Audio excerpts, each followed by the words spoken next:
কি হবে তোমার বডি বিল্ডার শরীর দিয়ে, কি হবে তোমার শাহরুখ খানের মতন চেহারা দিয়ে, কি হবে তোমার মাথার চুলের স্টাইল করে?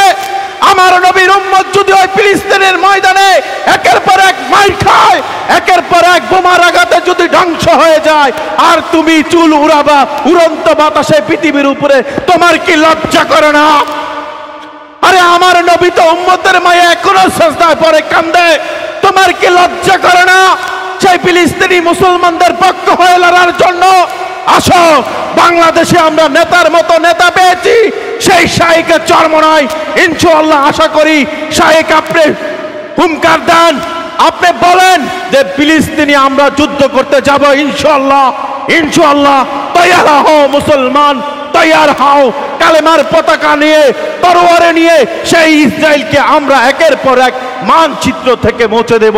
এটাই আমাদের শপথ, এটাই আমাদের শপথ। গোটা দুনিয়ার মুসলমানদেরকে বলছি, আসো হাতে হাত রেখে কালেমার পতাকা উড়িয়ে ইসরায়েলকে বিশ্বের মানচিত্র থেকে আমরা মুসলমান মুছে দেব। এটাই আমাদের আজ থেকে শপথ। এই বাংলাদেশের যুবক জাগো। শাহীকে চরমনায় যদি একবার হুঙ্কার দেয়, শাহীকে চরমনায় যদি একবার বলে আসো আমরা ফিলিস্তিনে যাব, ইসরায়েলের বিপক্ষে যুদ্ধ করেও ফিলিস্তিনকে স্বাধীন করব, আমি বলছি কেউ যাও আর না যাও জানি না, আমি জসিম বিল্লাহ নেমে যাব। কোথায় আমার সন্তান, কোথায় আমার পরিবার, কোথায় আমার ব্যবসা, কোথায় আমার বাণিজ্য, আমি তাও নিয়ে চিন্তা করব না, কারণ আমি আল্লাহ তাআলার রাজি খুশির জন্য ফিলিস্তিন চলে যাব। আমি চেষ্টা করব, নেওয়ার মালিক তো আল্লাহ।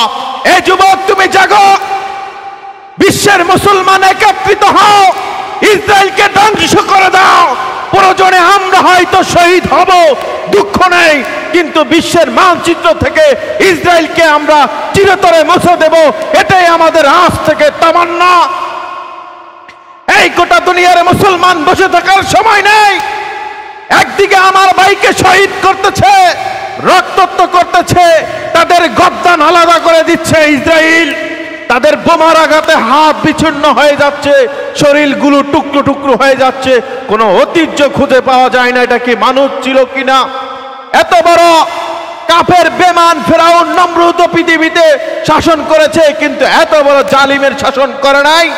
আসো সমস্ত যুবকগুলো তোমরা জাগো, আসো হাতে হাত রেখে ইসলামের জন্য, আমার নবীর মহব্বতের জন্য ফিলিস্তিনের পাশে দাঁড়াই।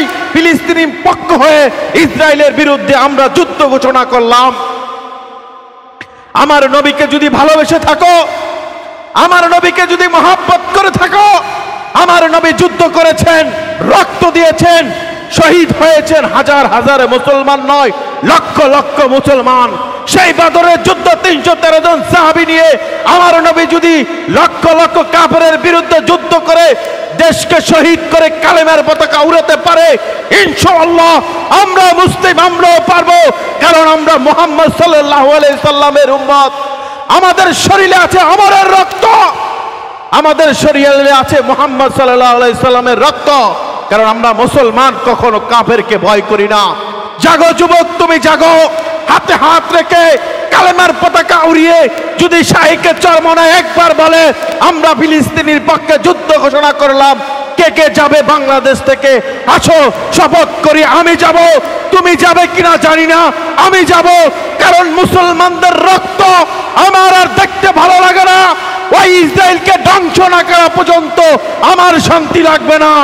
কারণ কি জানো, ওরা মুসলিম, আমি মুসলিম, ওদের ব্যথায় আমরা কাটবো, এটাই তো স্বাভাবিক। ওরা ক্ষুধার্ত হলে আমরা ক্ষুধার্ত হব, ওরা কষ্ট পেলে আমরা কষ্ট পাবো। ওরা যদি একের পর এক মার খায়, তাহলে আমরা কেমন মুসলমান ভাইয়ের পাশে দাঁড়াতে পারলাম না? আরে যুবক জাগো, কি হবে তোমার বডি বিল্ডার শরীর দিয়ে, কি হবে তোমার শাহরুখ খানের মতন চেহারা দিয়ে, কি হবে তোমার মাথার চুলের স্টাইল করে? আমার নবীর উম্মত যদি ওই ফিলিস্তিনের ময়দানে একের পর এক মার খায়, একের পর এক বোমার আঘাতে যদি ধ্বংস হয়ে যায়, আর তুমি চুল উড়াবা উড়ন্ত বাতাসে পৃথিবীর উপরে, তোমার কি লজ্জা করে না? আরে আমার নবী তো উম্মতের মায়ে এখনো সাজদায় পড়ে কান্দে, তোমার কি লজ্জা করে না? সেই ফিলিস্তিনি মুসলমানদের পক্ষ হয়ে লড়ার জন্য আসো, বাংলাদেশে আমরা নেতার মতো নেতা পেয়েছি, সেই শাহেকের চরমনায় ইনশাআল্লাহ আশা করি শাহেক আপনি হুঙ্কার দেন, আপনি বলেন যে ফিলিস্তিনি আমরা যুদ্ধ করতে যাব ইনশাআল্লাহ। ইনশাআল্লাহ তৈয়ার হও মুসলমান, তৈয়ার হও, কালেমার পতাকা নিয়ে, তরোয়ারে নিয়ে সেই ইসরায়েলকে আমরা একের পর এক মানচিত্র থেকে মুছে দেব। এটাই আমাদের শপথ, এটাই আমাদের শপথ।